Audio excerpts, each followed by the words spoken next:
Can we ask, is Dr. Gary Kirkless, is he asking to speak? Yes. Yeah, okay. Could we take him?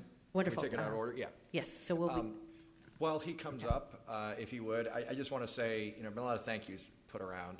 So I met, I always call him Gary, but it's Dr. Kirkless. My kids were doctors. I insist on every person they ever met calling them doctors. So something to be proud of, so even if he doesn't care, out of respect, that's what I'm going to call him. But we've worked together for over 3 years. For frame of reference, some of you weren't on the council when this started. I think this was on the front page of the paper. I think Jessica was still covering us. So it was like April of 2019 or something, so long before COVID. You might not even have been mayor yet, Mayor, now that I think about it. No, this was one of my first zoning cases as mayor. That's how long. Oh, gotcha. So it came around. Yeah, so this has been a long time, as people have said. Gary has hung in there. He has worked hard on this issue. He held our feet to the fire. Frankly, these changes that we're talking about, I don't think would have happened without him and his effort and the group that he led. He didn't get everything out of this process that he wanted, but he sure got a lot, as I think you've heard. And I hope he comes away with it with a good taste. Whatever he says right now, he might say this is the worst thing ever and Waring's the worst person ever. That's why I wanted to speak before he said anything. So I honestly think we wouldn't be having this kind of it's really self-congratulatory, actually, but the Wildlife Federation stuff, the EPA stuff, I don't know that would have happened without his work. So he should be proud of that, even if he's not happy that the project might pass today. I just wanted to say thank you for your efforts, and it was appreciated. And I just hope, as a citizen who was active and getting nothing more out of it than that, I hope you felt, you were at least treated fairly, certainly by my office, but by all of us. And I appreciated you, regardless of how you feel about us. So I just wanted to say that, Mayor. Thank you. Wonderful. With that, I will open the public hearing and turn it over to Dr. Kirkless. Thank you, Mayor Gale, Councilman Waring. Yes, I am one of the principal founders of the Save Our Sonoran Preserve Group. We have over 1,200 members. We realize how special a place this preserve is.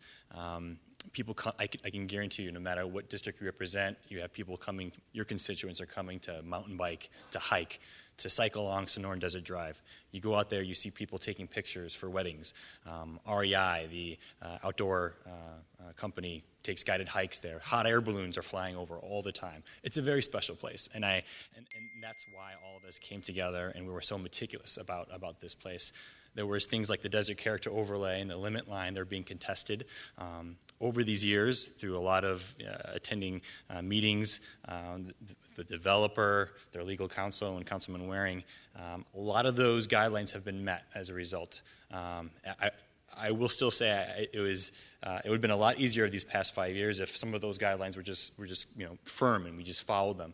It took a lot of citizen mobilization and a lot of phone calls and petition signs to get to the place where we are now. So I place myself as neutral on this because I think the developer does realize how special a place this is. They made really great changes. Many of the components of the contested desert character overlay are now in the PUD, so that's great and wonderful. But again, moving forward, as we have said before, I hope the bar is set high, that this is a very special place, and that the guidelines that we have, they're there and were written specifically for us in this moment. And I hope next time that when the second developer comes along, that we don't need this tremendous citizen mobilization and being on the front page of the newspaper and being on the TV to say, hey, this place is beautiful, let's keep it as it is, or let's follow the rules. That it's just, hey, the desert character overlay is here, the limit line's here, we should follow these rules. Because it was I tell you, it was a tremendous amount of effort to get here, but I'm glad that we're here, and that's all I have. Thank you. Thank you for all your work. And then next, we will have Susan Demmett